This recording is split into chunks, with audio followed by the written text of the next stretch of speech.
This is our week 7 Zoom for the Infinity Squadron. During the reading, it talked a lot about how to have pre-crisis management. My biggest takeaways were to create plans ahead of time in case of any disaster, whether that be natural disaster, employee conflict, just anything that can come up. Basically, just have a handbook of policies in place for leaders to refer to. Also, be on the lookout for potential issues before any issue gets bigger or any arise.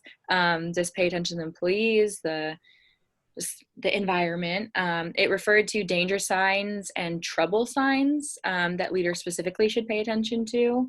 Also, I feel like the biggest takeaway for me was learning from previous experiences in the company and preparing leaders on the past company's failures.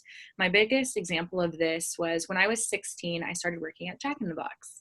And when I was getting trained just to be a basic, cashier, I learned all about the 90s E. coli outbreak that Jack in the Box had.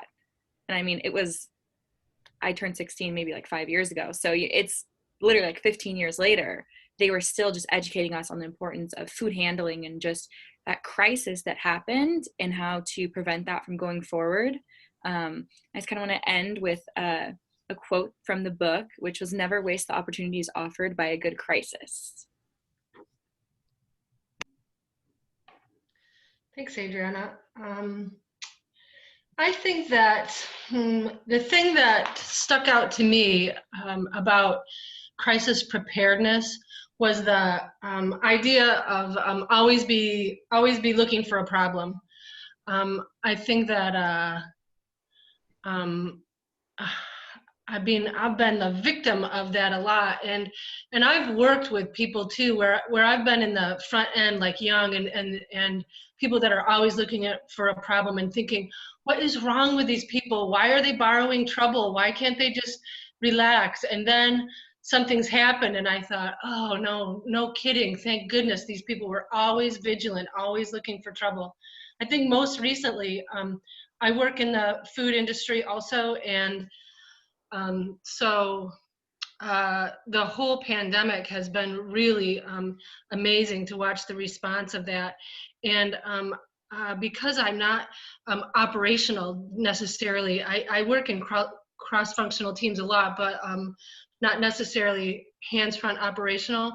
I wasn't thinking a lot in terms of that. And then the crisis hit, and I watched like how we all had to come together immediately and take action. So in addition to always be looking for a problem, and one of the things we had been talking about in the service industry for a long time was a transition to delivery models.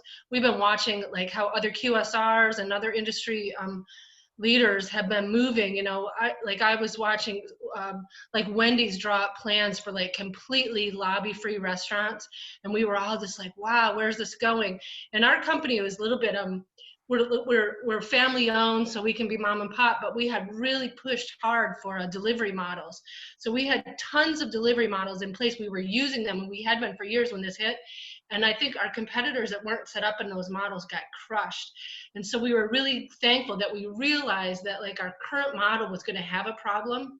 And the other thing we were able to do was to act. And I think even in our quiz, it talked about one of those things where like not being able to enact a plan was a big problem. Like you can think about, oh, how would I do this?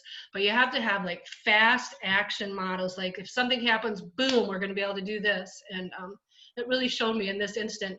I mean, honestly, if people weren't putting in plans, place right away in this thing, they were getting left behind. So it was a really good reminder of how quickly that flowed.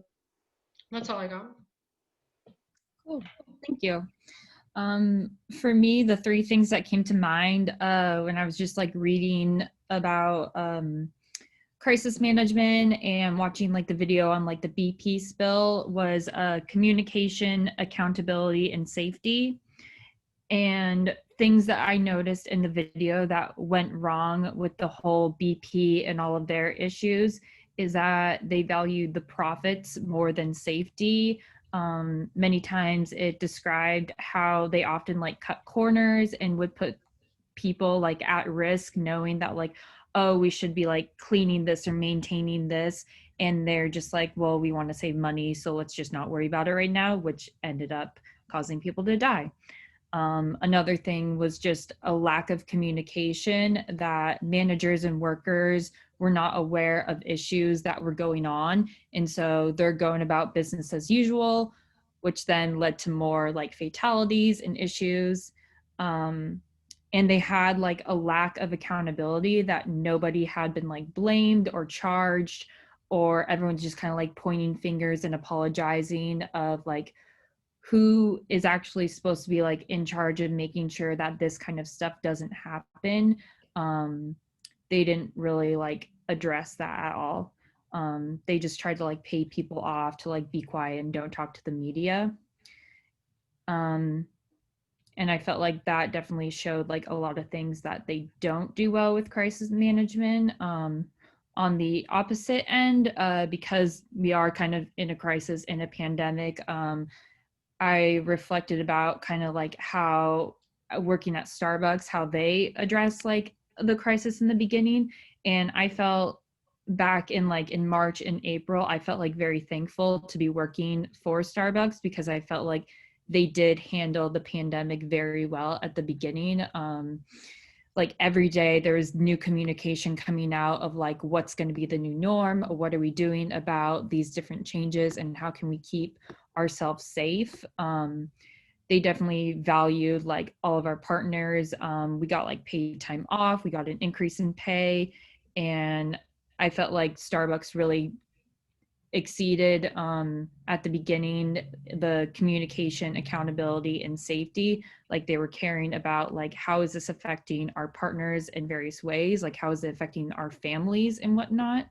um I mean, like I've had issues over the 8 months of things Starbucks has done, but I feel like in the beginning, hearing about how so many people were getting laid off, I felt like very thankful that like this wasn't something that Starbucks was doing.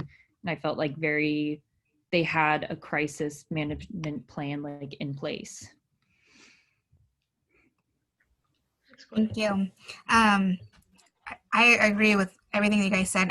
I noted communication and honesty are key in these types of situations. I think one of the interviewers in the video in the spill, they said that the issue that BP had was that they would only address the positives, but never would address the negatives.